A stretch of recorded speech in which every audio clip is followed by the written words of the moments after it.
Because the one we had was 10 years old, and I didn't look like that anymore. But I think I still look like that guy.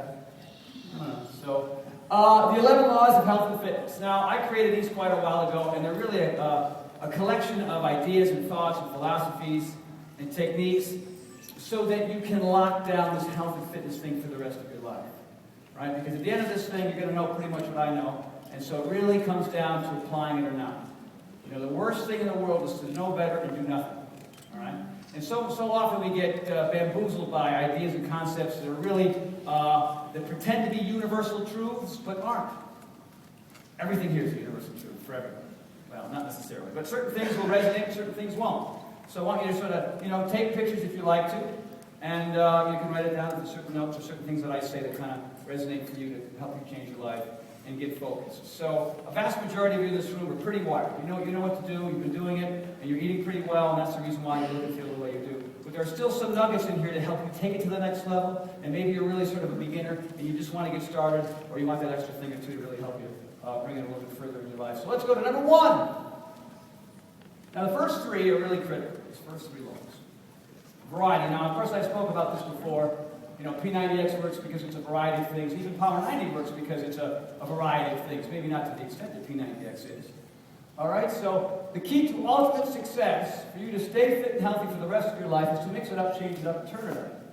Now, we know mix it up is easy, right? You got P90X, there's plenty of mixing up there. Change it up means at the end of P90X, you might want to do P90X Plus or buy my one-on-ones. All right, get Turbo-Fire, or you might want to raise up your butt in a Brazilian way. Right? We don't sell junk, we sell stuff for different people at different points of their lives, and the person you are on day 1 of P90X is different than the person that you are on day 90 of P90X, so you might not want to do that again. You might want to do doubles, I don't know. All right? You might want to do the lean version. And turn it up means, constantly challenge yourself to do more. Stop using the same 3-pound dumbbells. Stop doing lunges the way you were doing them on day 20, on day 120. You have to dig a little bit lower, go a little bit further, and if you feel like you're on that 9 to 10 scale, then you back off. Basic information, right? Practice the 3 C's. Be creative, stay curious, and committed to a variety of exercises. Cardiovascular exercises. Shalene and Sean T kick my butt when it comes to cardio. They're infinitely better at what they do when it comes to cardiovascular exercises than me. I like push-ups and pull-ups, squats and lunges. That's my forte. Like Kempo, that was the last workout I created in P90X. I don't get it. What is happening?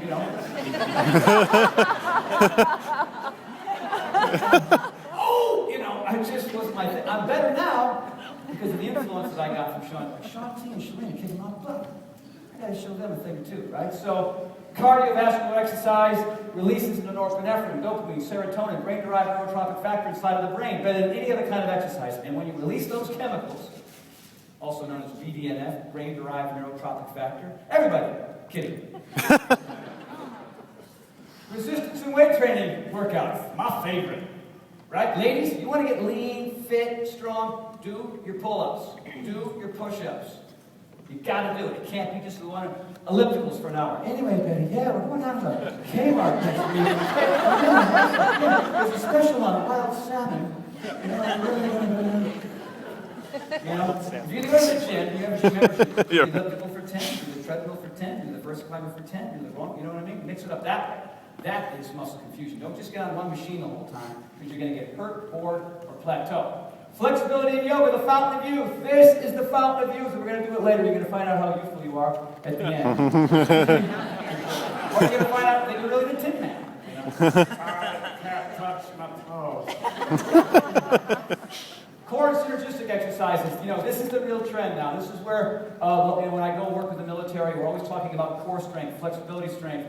Synergistic strength, which means you're doing more things than once, more than one thing at a time, which is functional fitness, right? So we're twisting, turning, lifting, jumping. That's when we're doing that one move today where we go down to the push-up, bring the knee to the elbow, come back up and jump. That is functional fitness. There's a lot going on at once. You're not just sitting there like this, doing concentration curls. Yeah, dude. Awesome, man. You know what I mean? 90% of my body is dead while I'm working this one muscle. It's great because it's nice to have nice biceps, but it's the variety really which is the key. Create a variety of exercises. Be curious and commit to that variety of exercises and fitness routines. Spice it up for faster better results. Good? Variety. Next, consistency. Hey, who's that guy? If you can look really closely, there's a little wire attached. I was up there for a full second and a half. That's all it takes.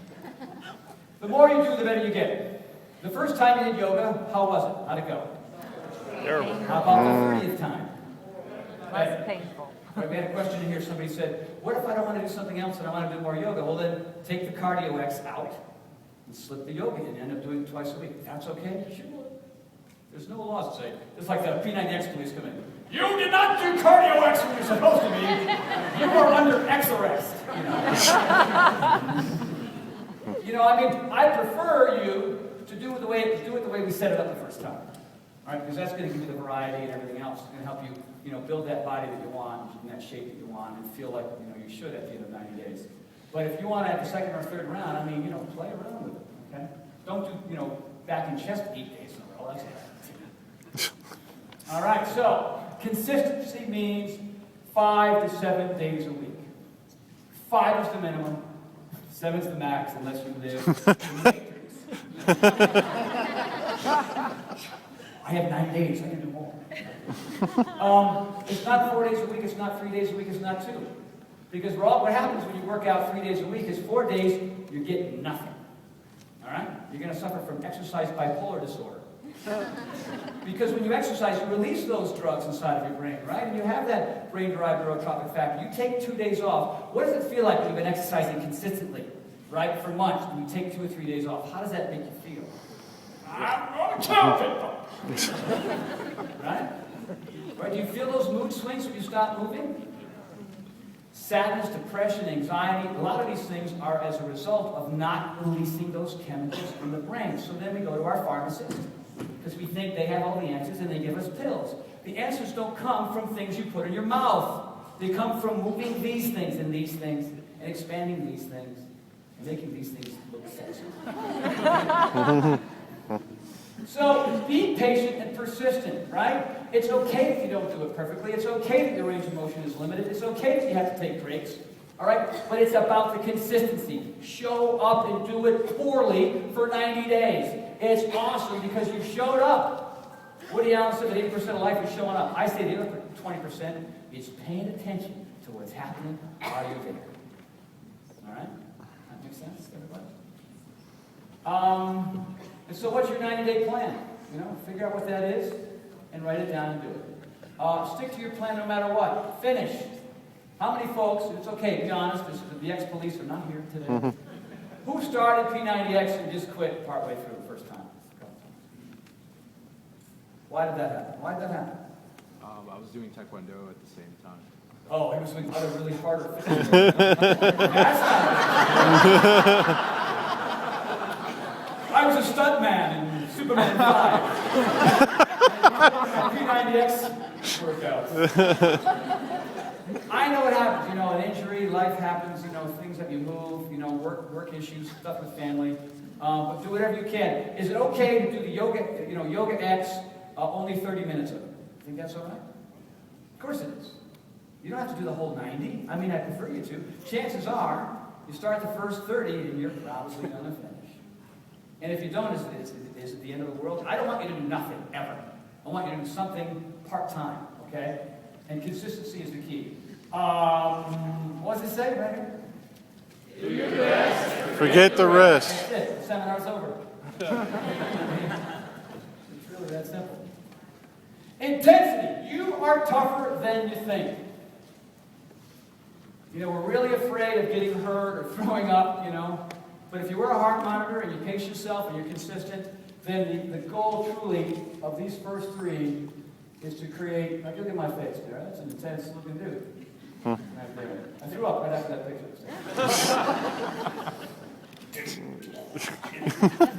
Kidding.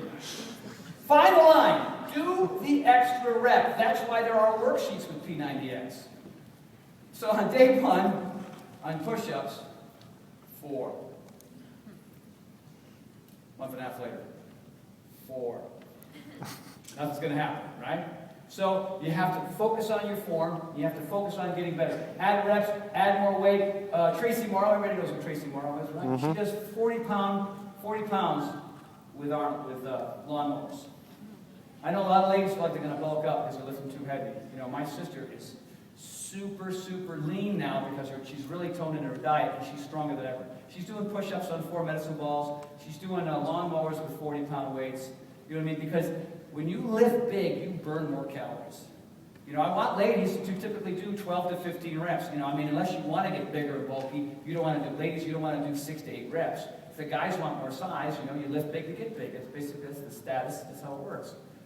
But at the same time, if you maintain the good form, do the set number, and if you're on the first week, and you're doing your whatever it is, whether it's military presses, Arnold presses, or bicep curls, and on the 15th rep, it feels a lot like the 3rd rep, then you've just wasted your time.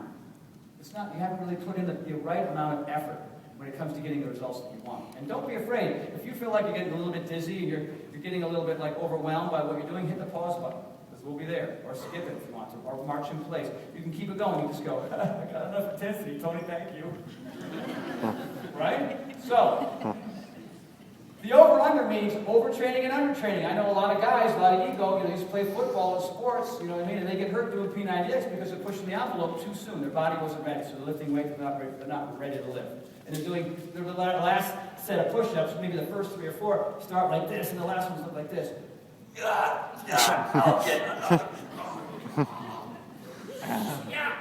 12. You know?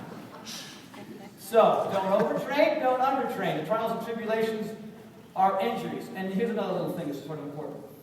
So you're doing your bicep curls, right? Your goal is to do 10 with whatever weight you have. And you get to 6 and you can't do it anymore. So you just hang out. Right, hit the pause button. If you want, put it down. And your body's recovering as you stand there. And then you do a couple more. Or you put the heavy weight down and you grab a lighter one and keep going. That's okay. People don't know that. So if you do that, that's how you get through the entire set. It's not about your ego, all right? So forget about trying to push so hard. You're trying to try to turn P90X into P95, all right? So give yourself a break. Illness and injury, what do? If you're really, really sick and you have the flu, you have a cold, you got to stop. You got to stop because you're going to make it worse. You can turn a cold into a flu if you push your body too hard. All right, and if you're injured, right, you hurt your shoulder, you hurt your knee, like I said before in the other room, find a way to do something in the interim. Because when you get hurt and you do nothing, then you have to start from square one. Like let's say it's day 60 or something, and you get hurt because you're doing something outside, you're feeling really good, you twist your ankle, or who knows, you did pull-ups with bad form and you hurt your shoulder. So that doesn't mean, I have to wait for that to heal for 6 weeks, so I'm not going to do nothing, so I'm not going to start eating more garbage food again. You start from square one, put an Abbott X. My shoulder's hurt, do cardio X. If your knee is hurt, then find a way to, let's say your knee is hurt, your ankle's hurt. Leave that leg in the air and you push-ups like that. All right? If there's a will, there's a way. Modify, modify, modify. There are people in wheelchairs doing P90X, so don't tell me that you can't do it because you're injured. All right? Variety, consistency, intensity. Good? Mm-hmm. Good. It's good. All right. Now we're getting into the esoteric aspects. Purpose. Why are you doing it? If your reason why is good, right for you, you'll get fit and stay fit for the rest of your life. If you get fit and get out of shape, chances are your reason why wasn't very good. Or your reason why changed and you didn't know it. That makes sense? So, here's why I work out. I talked about it earlier. I want to feel better. I want my health to improve. I like having vitality and the energy in my life. I like being more fit as I get older, which is, crazy. The fact that I'm, fitter now. I can't run as fast as I could when I was 25, but I can do more push-ups. I can do more pull-ups. I can do swing handstands on parallel bars. I couldn't do that 5 years ago. The quality of my life improves. My energy and enthusiasm for things that used to be really scary for me aren't scary for me. I mean, I couldn't get up in front of a group like this and talk before, 5, 6 years ago. I used to get so nervous and so freaked out. And I stopped caring about what people think, and I just do what I want to do.